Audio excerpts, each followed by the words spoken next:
हाय दोस्तों, सर्वप्रथम आप लोग मेरे चैनल को सब्सक्राइब कर लीजिए, बेल आइकन ऑन कर लीजिए, कमेंट और लाइक करना मत भूलिए। एक बार मैं आप लोगों से पुनः रिक्वेस्ट करता हूं कि आप लोग मेरे चैनल को सब्सक्राइब कर लीजिए, बेल आइकन ऑन कर लीजिए, कमेंट और लाइक करना मत भूलिए। मैं अपने चैनल को सब्सक्राइब करने के लिए इसलिए बोलता हूं ताकि जो मेरी वीडियो आपके सामने जा रही है, आपके सामने प्रस्तुत हो रही है, आप उसको देख रहे हैं, एंजॉय उठा रहे हो। अगर सब आप सब्सक्राइब करोगे तो मेरा उत्साह बढ़ेगा, तो ऐसे ऐसे अच्छे अच्छे वीडियो आपके सामने प्रस्तुत होते रहेंगे। ठीक है। अभी तो मैं इंग्लिश पढ़ा रहा हूँ, इंग्लिश के बाद मैं हिस्ट्री पढ़ाऊंगा, ज्योग्राफी पढ़ाऊंगा, कॉन्स्टिट्यूशन पढ़ाऊंगा, साइंस पढ़ाऊंगा, मैथ पढ़ाऊंगा, रीजनिंग पढ़ाऊंगा। ये मतलब जितने सब्जेक्ट हैं सारे मैं यूट्यूब पे ऐसे पढ़ाऊंगा। ठीक है। तो आप लोग ऐसे सब्सक्राइब कीजिए और मेरा उत्साह बढ़ाते रहिए और वीडियो का आनंद उठाते रहिए। आज का जो टॉपिक है, आज का है वो फ्यूचर इंडेफिनिट टेंस। कौन सा है? Future indefinite tense. आज हम आप लोगों को पढ़ाएंगे फ्यूचर इंडेफिनिट टेंस में क्या बताएंगे? पहचान बताएंगे, कैसे आप पहचानोगे, मतलब पहचानने का तरीका आपका क्या होगा, कि कैसे आप पहचान के जान जाओगे कि ये फ्यूचर इंडेफिनिट टेंस सेंटेंस है कि नहीं है, और इसका फार्मूला क्या होगा, इसमें वर्ब कैसे लगेगी, इसमें वर्ब का कौन सा फॉर्म लगेगा, हेल्पिंग वर्ब क्या होगी। ठीक है। तो ये सारी चीज़ों को मैं आप लोगों को अच्छी तरीके से बताऊंगा। ठीक है। अब मैं आप लोगों को एक एक स्टेप करके आगे बढ़ता हूं और बताता हूं। सर्वप्रथम आप लोगों को मैं पहचान से स्टार्ट करता हूं बताना। ठीक है। अब इसकी पहचान क्या होगी? किसकी? फ्यूचर इंडेफिनिट टेंस की। ठीक है। किसकी? फ्यूचर इंडेफिनिट टेंस की पहचान क्या होगी? तो जिस वाक्य के अंत में, यानी जिस सेंटेंस के अंत में गा गी गे आपको मिले, यानी जिस सेंटेंस के अंत में आपको गा गी गे मिले, वो कौन सा टेंस कहलाएगा? वो कहलाएगा फ्यूचर इंडेफिनिट टेंस कहलाएगा। ठीक है। जिस वाक्य के अंत में गा गी गे इत्यादि मिले, ठीक है, तो कौन सा टेंस होगा? वो होगा फ्यूचर इंडेफिनिट टेंस होगा। अब यहीं पर हम आपको एक एग्जांपल दे देते हैं तो आपको और अच्छी तरह से समझ आ जाएगा। ठीक है, कैसे होगा। तो अब एग्जांपल देते हैं। अब देखिए, मैंने आपको पहचान में क्या बताया? मैंने बताया जिस वाक्य के अंत में गा गी गे इत्यादि आए, ठीक है, वो कौन सा टेंस होगा? वो होगा फ्यूचर इंडेफिनिट टेंस होगा। कौन सा टेंस होगा? फ्यूचर इंडेफिनिट टेंस होगा। पहला सेंटेंस पढ़ो क्या दिया? मोहन स्कूल जाएगा, तो लास्ट में क्या आ रहा है? गा, तो कौन सा टेंस हुआ? फ्यूचर इंडेफिनिट टेंस हुआ। सीता खाना पकाएगी, लास्ट में क्या आया? गी। ठीक है। ठीक है, तो क्या हो जाएगा ये? क्या मैंने बताया? गा गी गे। ठीक है, तो गी आया इसमें, तो क्या हो जाएगा? कौन सा टेंस हो जाएगा? फ्यूचर इंडेफिनिट टेंस हो जाएगा। इसमें क्या है? नब्या बाजार जाएगी, इसमें भी लास्ट में गी आया, तो कौन सा टेंस हो जाएगा? फ्यूचर इंडेफिनिट टेंस हो जाएगा। जैसे एक और दिया होता, नब्या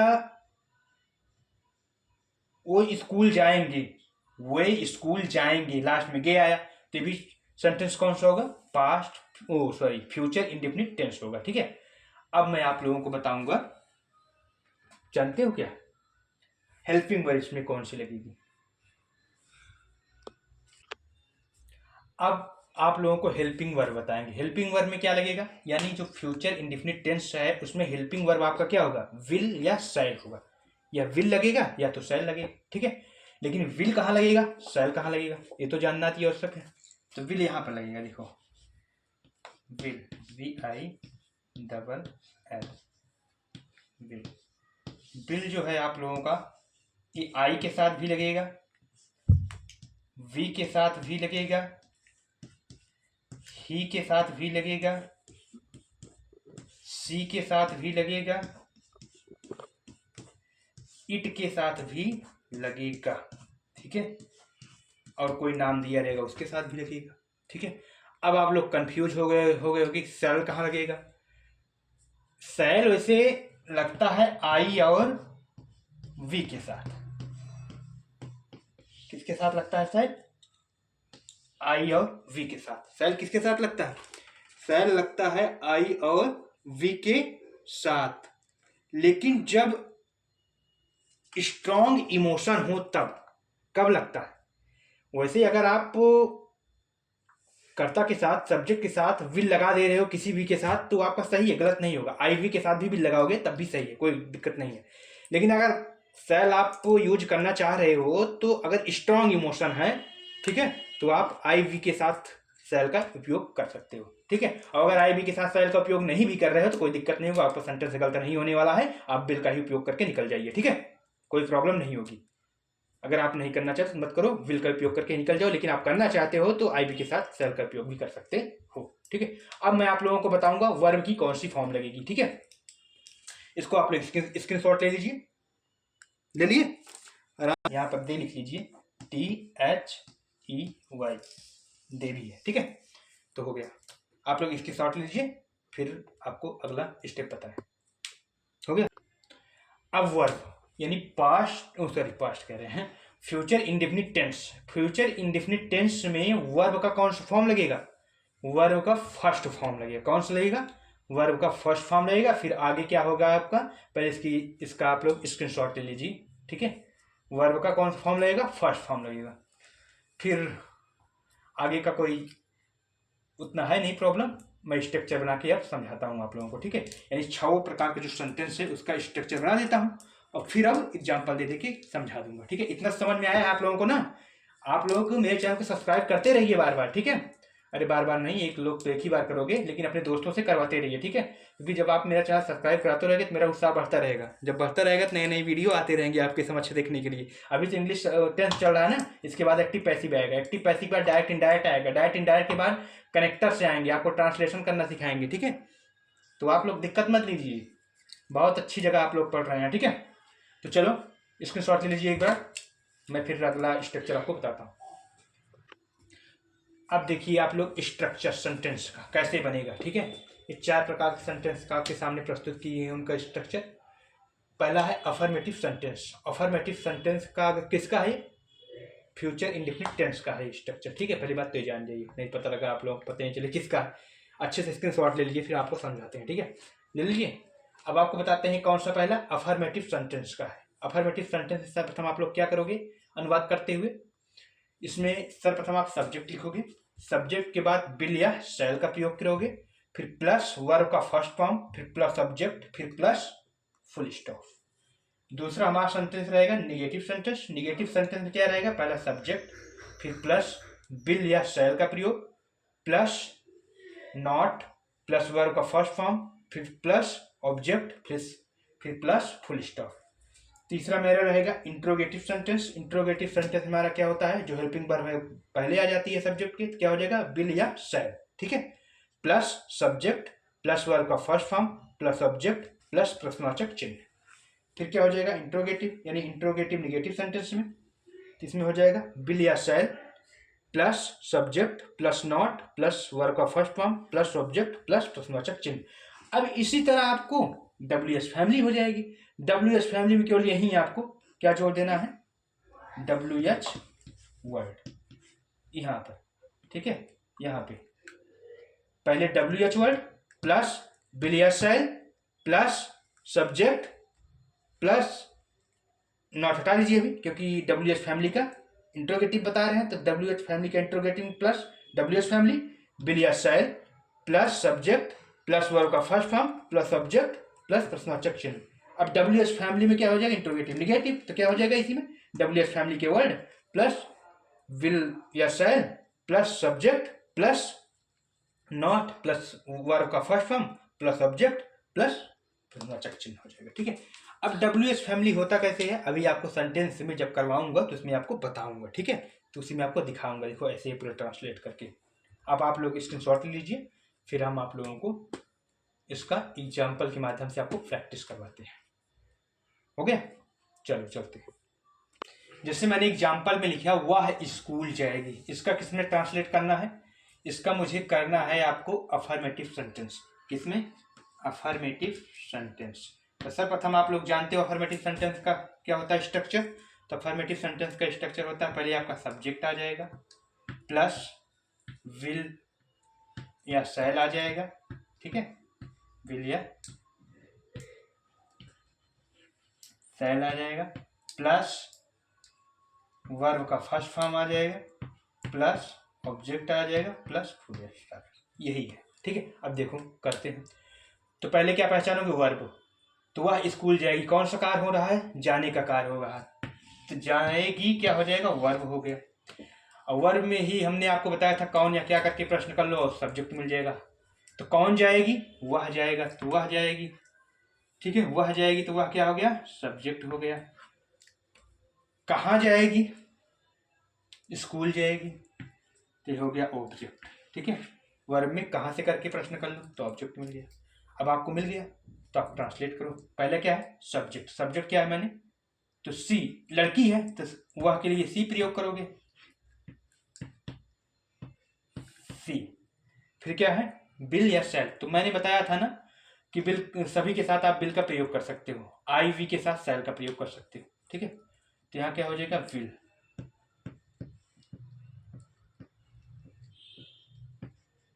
सी विल हो गया। फिर उसके बाद क्या है, प्लस वर्ब का फर्स्ट फॉर्म, तो जाएगी, जाना का क्या होता है, गो, सी विल गो, ठीक है।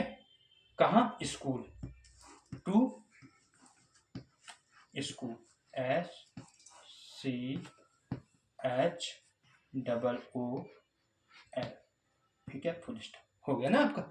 सी विल गो टू स्कूल, आपका ये हो गया अफर्मेटिव सेंटेंस स्ट्रक्चर के साथ, आप लोग समझ लिए। और इसके साथ भी आप समझ लीजिए कि मतलब ये भी जान लिए आप कैसे सब्जेक्ट आपको चूज करना है, कैसे आपको वर्ब परिचय करना है, कैसे आपको ऑब्जेक्ट को पहचानना है, कैसे आपको सब्जेक्ट को पहचानना है, कैसे आपको ऑब्जेक्ट पहचानना है, कैसे आपको वर्ब पहचानना, सारी चीजें मैंने बता दिया, स्ट्रक्चर लिख के आपको ट्रांसलेट भी कर दिया। She will go to school. अब मैं आप लोगों को बताऊंगा इसी सेंटेंस में निगेटिव कैसे होगा। तो कुछ नहीं करना है, क्या करना है, यहाँ पे शी विल, यहाँ पर क्या लगा दो, यहाँ पे लगा दो नॉट, यहाँ क्या लगा दोगे, नॉट, यहाँ क्या लगा दिए, नॉट, तो क्या बन जाएगा, निगेटिव सेंटेंस किसका, फ्यूचर इंडेफिनिट टेंस का, ठीक है। क्या बन गया, यहीं पे आपका क्या बन जाएगा, यहाँ पे क्या लग जाएगा, नॉट लग जाएगा स्ट्रक्चर में, ठीक है। Not, subject will shall plus not plus verb का first form plus subject plus full stop, हो गया। She will not go to school, हो गया। अब मुझे आप लोगों को क्या बताना है, अब आप लोगों को बताना है इंट्रोगेटिव। तो यहाँ पर क्या लिखेंगे हम, इंट्रोगेटिव सेंटेंस, क्या लिखेंगे, इंट्रोगेटिव सेंटेंस, ठीक। तो इंट्रोगेटिव सेंटेंस, तो इंट्रोगेटिव सेंटेंस ये तो है नहीं, वह स्कूल जाएगी, तो यहाँ पे क्या आगे जोड़ दो, यहाँ पे जोड़ दो क्या, वह स्कूल जाएगी, क्या वह स्कूल जाएगी, यहाँ पर प्रश्नवाचक चिन्ह लगा दो, ये क्या बन गया, इंट्रोगेटिव सेंटेंस बन गया।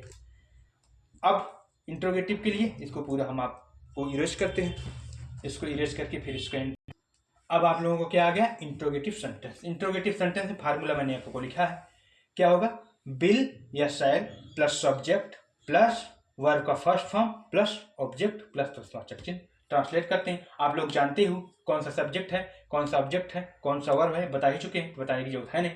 देख तो पहले क्या लिखेंगे, बिल या शैल, तो बिल या शैल का चुनाव किसके आधार पर करोगे, सब्जेक्ट के अनुसार करोगे। सब्जेक्ट हमारा क्या है, वह है, ठीक है। तो आप जानते हो he she it I we you they के साथ सभी के साथ क्या लग जाएगा, विल लग जाएगा। क्या लगा दो पहले, विल, पहले क्या है, विल या शायद, तो विल लगा दिया मैंने, फिर हो गया। फिर आगे क्या दिया है, सब्जेक्ट, सब्जेक्ट क्या है मेरा, वह, वह क्या है, लड़की है, तो सी लिखो यहाँ, एस एच सी, क्या लिख दिए, सी लिख दिए। फिर क्या लिख दोगे, वर्ब का फर्स्ट फॉर्म, तो वर्ब क्या है, जाएगी, जाना, तो सी यहाँ पर क्या लिख दोगे, गो, गो हो गया, ठीक है। फिर ऑब्जेक्ट क्या है, स्कूल, यहाँ पे to school, F C H double O L, प्रश्न। अब यहाँ क्या लगा देंगे, प्रश्नवाचक चिन्ह, क्या हो गया आपका, will she go to school, हो गया। अब इसी में क्या करना हो, इंट्रोगेटिव निगेटिव सेंटेंस, क्या करना है, interrogative negative sentence, interrogative negative sentence, ठीक है। तो इसी में कुछ नहीं करना, जहां सब्जेक्ट है, सब्जेक्ट के आगे यहीं पे आप क्या लगा दीजिए, नॉट लगा दीजिए, खत्म कहानी, ठीक है। तो क्या हो जाएगा, यहाँ पर प्लस कर दीजिए, यानी बिल से plus subject plus not plus verb का first form plus subject plus प्रश्नवाचक चिन्ह, यहाँ पर विल सी गो यहीं पे आपका लगेगा, ठीक है। तो इसको ऐसे हटा दीजिए, ठीक है। क्या लिखोगे, will she not go to school हो गया, इंट्रोगेटिव निगेटिव सेंटेंस हो गया। तो ऐसे आप WH फैमिली का भी करोगे, ठीक है। WH फैमिली का ऐसे मैं बनाता हूँ, तो इसमें क्या हो जाएगा, वह स्कूल, क्या वह स्कूल, पहले इसको मैं इरेज करता हूँ, ठीक है, तब बना। अब देखो WH फैमिली वाला एग्जाम्पल, ठीक है। तो वह स्कूल क्यों जाएगी। सर्वप्रथम आप समझिए कि WH फैमिली कब आप समझोगे कि WH फैमिली है, ये सेंटेंस WH फैमिली का है। जो प्रश्न, जिससे प्रश्न आपको पूछा जा रहा है, जिससे प्रश्न किया जा रहा है, ठीक है, वो वर्ड अगर सेंटेंस के बीच में आ रहा है तो WH फैमिली का है, और वो WH से स्टार्ट होता है। जैसे क्यों, वह स्कूल क्यों जाएगी, क्यों कहाँ आया, बीच में आया, सेंटेंस के नंबर 1 पहचान। दूसरी पहचान ये है कि जो क्यों की मीनिंग होती है क्या, वाई, तो WH से स्टार्ट हो रहा है या यस से स्टार्ट हो, ठीक है।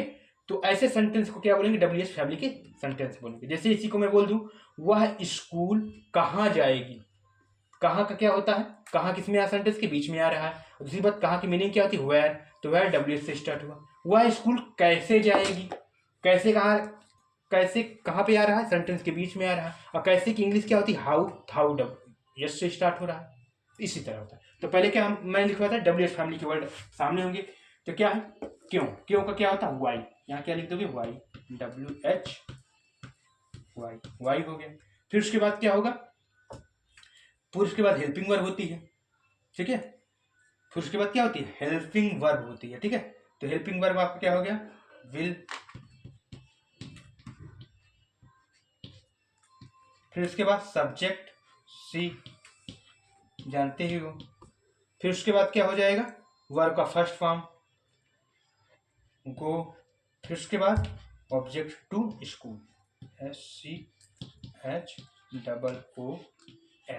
यहाँ पर प्रश्नवाचक चिन्ह। निगेटिव बनाना हो किसी निगेटिव बन जाएगा, वह स्कूल क्यों नहीं जाएगी, WH फैमिली का इंट्रोगेटिव निगेटिव, ठीक है। तो इसी में नॉट लगा दो, व्हाई विल शी नॉट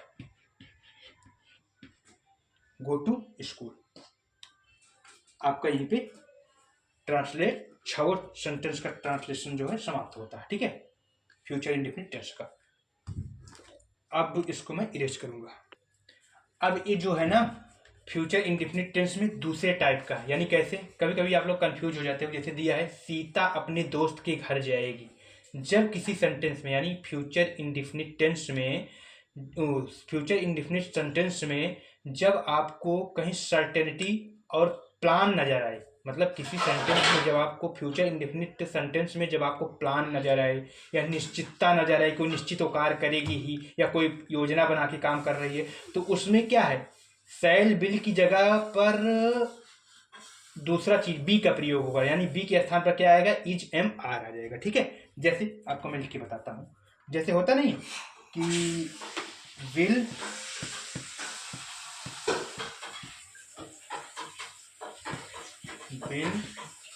या शैल, ये आप लगाते हो ना हेल्पिंग वर्ब, ठीक है। इसके स्थान पे हट जाएगा और क्या लग जाएगा, B plus going, GOING, going to, क्या लग जाएगा, बी प्लस गोइंग टू। फिर अगला सेंटेंस अगली स्टार्ट होगा, ठीक है। यानी हेल्पिंग वर्ब के स्थान पर बी प्लस गोइंग टू। अब बी के स्थान पर क्या लगेगा, बी के स्थान पर क्या लगेगा, यहाँ पर लिख देते हैं, बी के स्थान पर ये लिख सकता है, सब्जेक्ट के अनुसार इसका निर्धारण होगा, इज लगेगा, ठीक है, एम लगेगा,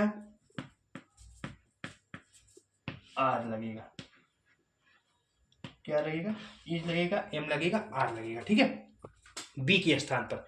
कैसे आप जानोगे, आई कहां पर होगा, फ्यूचर इंडेफिनिट टेंस में होगा। कहां पे होगा, फ्यूचर इंडेफिनिट टेंस में होगा। जब फ्यूचर इंडेफिनिट टेंस के सेंटेंस में आपको निश्चितता मालूम हो, यानी वो लगे कि वो काम निश्चित ही करेगी या वो काम प्लान से किया जा रहा है, तो उसमें आप शैल बिल या शैल का प्रयोग न करके उसके स्थान पर बी प्लस गोइंग टू का प्रयोग करना है। अब बी के स्थान पर सब्जेक्ट के अनुसार इज एम आर का प्रयोग करना है, ठीक है।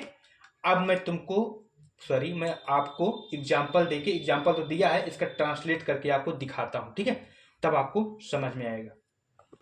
अब देखो, अब मैं आपको ट्रांसलेट करके बताता हूँ। सब्जेक्ट क्या है आप जानते हो, सीता है, सीता मैंने यहाँ पर लिख लिया, सीता। फिर सब्जेक्ट के बाद आपका क्या आता है, हेल्पिंग वर्ब। हेल्पिंग वर्ब में क्या होता है, शैल, बिल। शैल होता है तो बिल होता है, लेकिन अब यहीं पर शैल या बिल के स्थान पर क्या होगा हमारा, बी प्लस गोइंग टू। शैल या बिल के स्थान पर होगा बी प्लस गोइंग टू। ऐसा क्यों होगा, ऐसा इसलिए होगा जो फ्यूचर इंडेफिनिट का टेंस है, ठीक है, जो फ्यूचर इंडेफिनिट का टेंस है उसमें जो एक ऐसा सेंटेंस है जिसमें दिया हो कि वो कार्य निश्चित होगा या वो कार्य प्लान से किया जाता है, एक ऐसा प्रकार का सेंटेंस है फ्यूचर इंडेफिनिट टेंस का कि उसमें कार्य निश्चित है या तो कोई कार्य प्लान से किया जा रहा है, तो वो जो सेंटेंस है उसका ट्रांसलेट शैल या बिल के स्थान पर बी प्लस गोइंग टू होगा और बी के स्थान पर इज एम आर होगा। अब यहाँ क्या आना चाहिए, शैल या बिल आना चाहिए उसे नियम के अनुसार, तो यहाँ पर नियम के अनुसार शैल या बिल आना चाहिए, लेकिन शैल या बिल नहीं होगा, उसके स्थान पर क्या होगा, बी प्लस गोइंग, ठीक है, क्या होगा, बी प्लस गोइंग टू, ठीक है। लेकिन बी जो है, बी के स्थान पर क्या है, तीन चीजें, इज एम आर, उसका निर्धारण कैसे करोगे, उसका निर्धारण सब्जेक्ट के अनुसार करेंगे। सब्जेक्ट एक वचन रहेगा तो इज लगेगा, सब्जेक्ट बहुवचन रहेगा तो और लगेगा, ठीक है, और सब्जेक्ट आई रहेगा तो क्या लगेगा, एम लग जाएगा। तो यहाँ क्या है, सीता है, नाम है, एक वचन है, तो क्या लगेगा, इज लगेगा। यहाँ पर क्या लगा दिए, इज। फिर बी के स्थान पर हो गया गोइंग, GOING, गोइंग टू, ठीक है। जाएगी, विजिट, VISIT, विजिट, ठीक है, अपने दोस्त के घर, ठीक है, हिज फ्रेंड हाउस, कहाँ जाएगी, her friends, FR friend, apostrophe वाला एस लगाते हैं, फ्रेंड्स हाउस या होम, HOMA, यहाँ पर फुल स्टॉप, क्या हो जाएगा, Sita is going to visit her friends home. अब मेरा जो वीडियो है यहीं तक रहेगा। अब जो मेरी आने वाली वीडियो होगी उसमें आपको मैं बताऊंगा फ्यूचर कॉन्टिन्यूअस टेंस, ठीक है। आप लोग मेरे चैनल को सब्सक्राइब कर लीजिए, बेल आइकन ऑन कर लीजिए, कमेंट और लाइक करना मत भूलिए। अब आप लोग मेरे चैनल को सब्सक्राइब करते रहेंगे तो मेरा उत्साह बढ़ेगा, ऐसे अच्छे अच्छे वीडियो आते रहेंगे, प्रत्येक सब्जेक्ट के आएंगे।